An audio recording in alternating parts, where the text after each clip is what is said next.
শিক্ষার্থী বন্ধুরা, আজ আমরা ভেদ বা ভেরিয়েশন চ্যাপ্টার থেকে একটা সংক্ষিপ্ত উত্তরধর্মী প্রশ্নের সমাধান করব।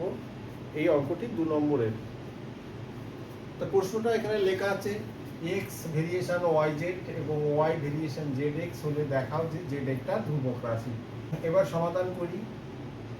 এক্স ভেরিয়েশন ওয়াই জেড এটা দেওয়া আছে।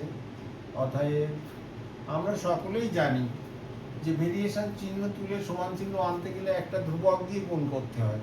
তাহলে আমরা লিখব X equal to K one Y Z. এটাকে আমি সমীকরণ 1 দিলাম। পরেরটা একই রকম ভাবে ওয়াই ভেরিয়েশন জেড এক্স। অতএব ওয়াই ইকুয়াল টু, এখানে অন্য আর একটা ধ্রুবক আনা হলো কে2 ইকুয়াল টু জেড এক্স।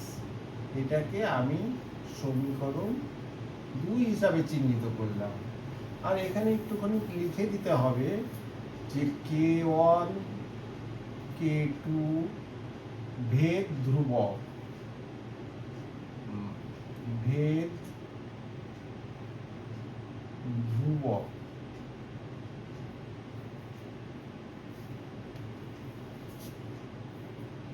সমীকরণ 1 ইন্টু সমীকরণ 2 করে পাই।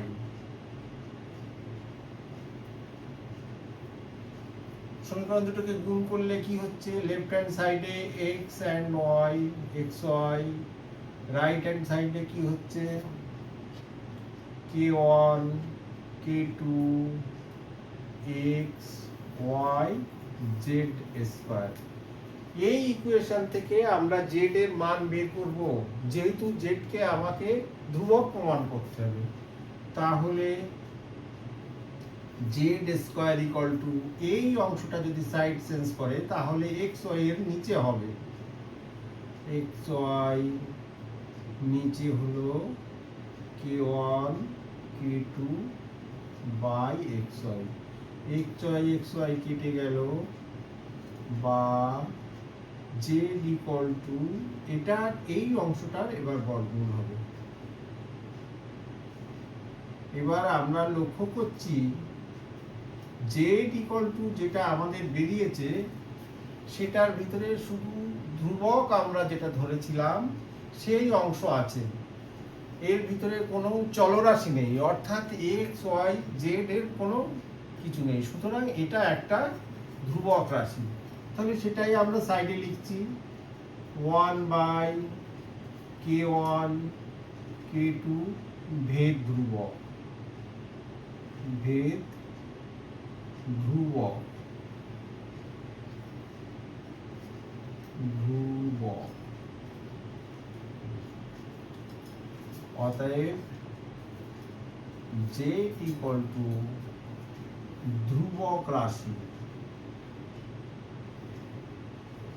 ধ্রুবক রাশি। এখানে লিখে দিলাম প্রমাণিত, কারণ যেটা আমাকে করতে বলেছিল সেটা করা হয়ে গেছে। ব্যাস।